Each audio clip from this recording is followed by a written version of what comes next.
Oh god, I look so sweaty, but it's so fucking hot. I know my uploading schedule is even worse than usual, but I've been working on a project that I can't talk about yet for a month, and it's taken a lot of my time. I'm super excited about it, but that's why I haven't uploaded anything, so sorry about that. Also, I'm still in my living room because the workroom, aka the filming room, so fancy, is terrible. Every time I go there, I just immediately give up. There is like the weirdest shit. Why do I have all these? And why do I love them so much? Anyways, I have two dogs. This is Haiku, and this is Keiko. God damn, they're cute. I looked at them one day and I thought, I really want to draw them in different anime styles. I don't know why, I just did. So I guess this video is called Turning My Dogs into Anime Characters. Let's see how I did. So I started with my absolute favorite anime of all time, which is Ginga Nagareboshi Gin, aka Silverfang, aka Hopeanuoli. G&G for short. I grew up with this anime and I thought it would be funny to see what my dogs would look like as badass Ginga characters. I've had like 50 cringy Ginga OCs in the past, but never once I drew my own dogs as Ginga characters. Can't f***ing believe myself. So I decided to draw them standing on a cliff, because that's a very typical Ginga thing. The dogs are always standing on rocks or cliffs, looking dramatically at the distance, flexing the boobs. Why am I roasting my favorite anime? It's really good, guys. It's really good. It's the best. This was actually really funny to make because my dogs are Japanese Chins, the most unlikely dog breed to ever exist in the Ginga universe. There are a lot of Japanese breeds and bear dogs in the series, obviously, like Akita, Kishu, Tosa dogs, a lot of Spitz type dogs, German Shepherds. And all the characters are super macho and buff with big muscles, and they fight goddamn bears. So these little whiny crybabies with no snouts would not last 1 second in the Ginga universe. Haiku doesn't even have teeth, and I actually gave them longer snouts than they really have because it looked off otherwise. But luckily the dog breeds in Ginga are not always that recognizable. Don't get dogs with short snouts, guys. I love them, but they're not healthy.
I tried my best to mimic the hand-drawn, cel-shaded animation style, and especially the style from the last episodes. It is the best in the whole series. Like, there are some weirdly drawn episodes, but the last two are like golden. It's really beautiful animation. Oh, they look so funny, but also badass. I'm genuinely surprised how well I did.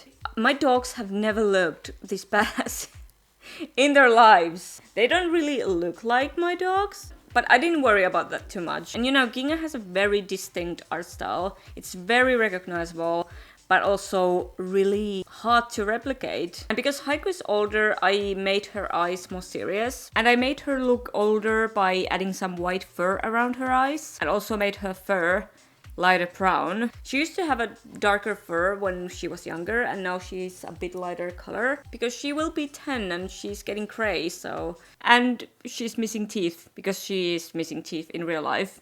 And Keiko is only 2 years old. In G&G, younger dogs always have these round eyes. He's the biggest baby and he loves everyone, but for once he can be a fierce Ginga dog. So no more baby. I'm proud of this. I'm proud of myself. There is no way in hell I would make a video like this without including Ghibli. I know I'm very predictable, but you know I love Ghibli more than anything, so my dogs as Ghibli characters. So my dogs have this big white dog plushie and they love it very much.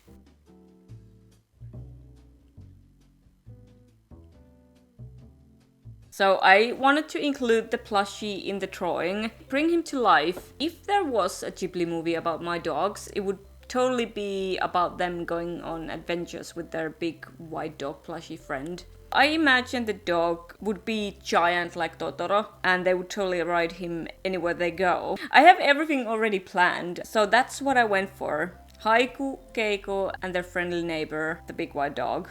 I love Moro the wolf from The Princess Mononoke, but I didn't want the dog to look like him or a wolf. I wanted him to look more like the actual plush. And he was starting to look a bit too much like a wolf, so I changed his looks. I made him more round and toy looking and more cute, I think. I can't really choose if he is a toy or a real dog in this universe. You guys are totally free to just come up with background stories for them. I want to hear them. I also like to think this exists in the same universe as Totoro. So I included the little white Totoros just for fun. These guys are adorable.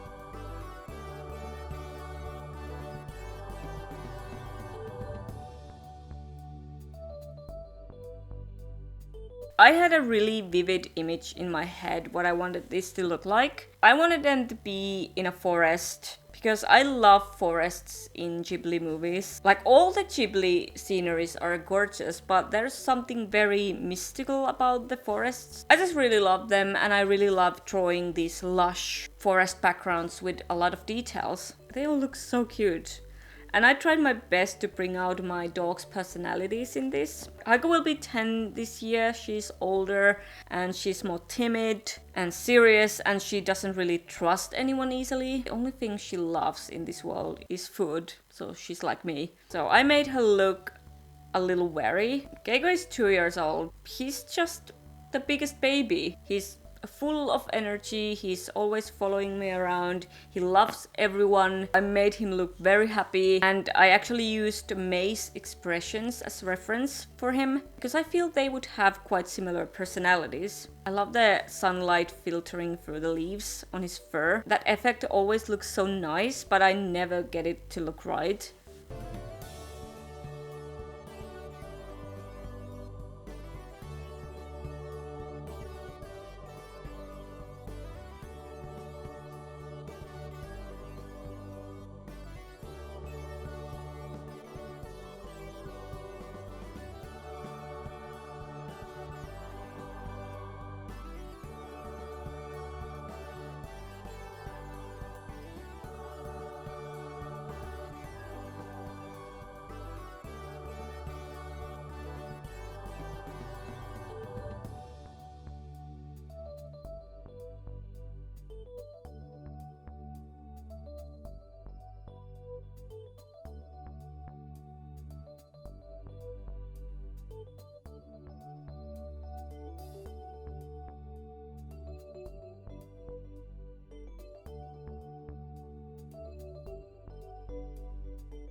And there they go, just having adventures together. This really makes me smile. I love Keiko's expression.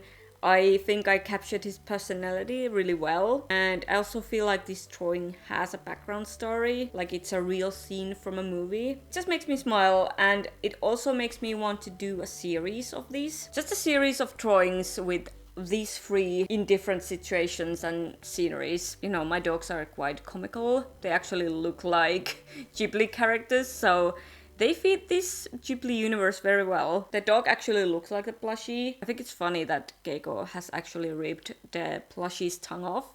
Maybe things got dark after this.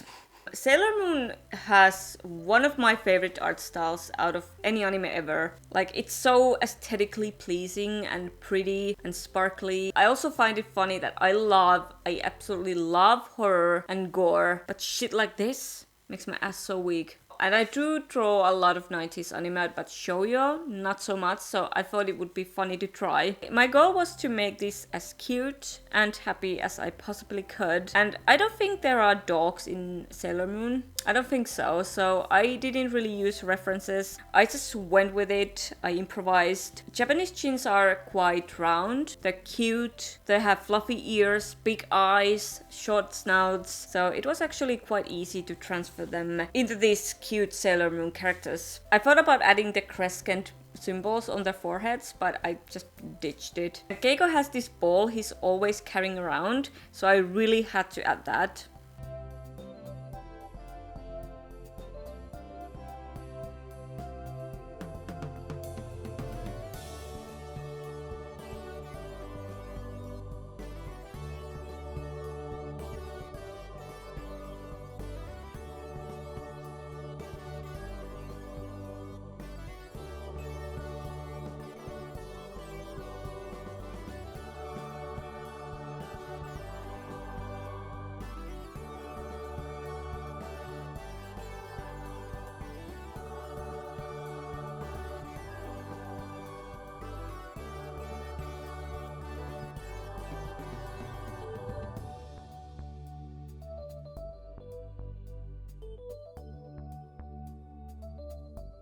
In the show, the backgrounds often have these soft pastel color palettes, which I love. So I used a lot of pink and yellow for the background. And it was supposed to be like my bedroom, but you could not really tell, so it's just a generic bedroom.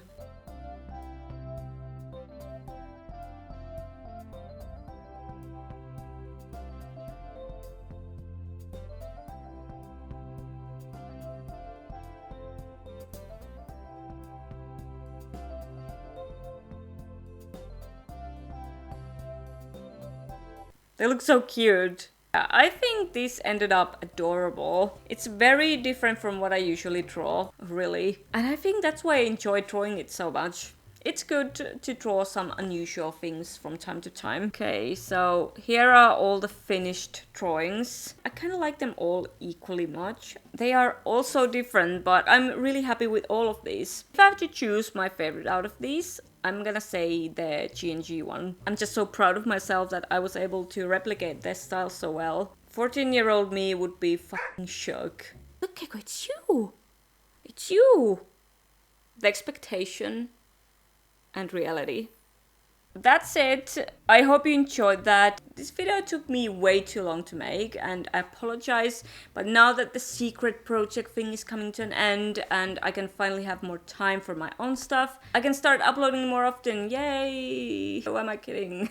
I'm the worst. But yeah, I hope this was worth the wait. If you enjoyed this, give me a thumbs up and you can subscribe to my channel down below. And you can check out my last video. I looked through some of my old drawings from when I was a kid and a teenager. And it's a trip. It's a trip. So if you're interested to see what I drew when I was like 15, go check that out. I'm sweating like a pig, so I have to go. Stay adorable, guys, and I'll see you in my next video. Bye.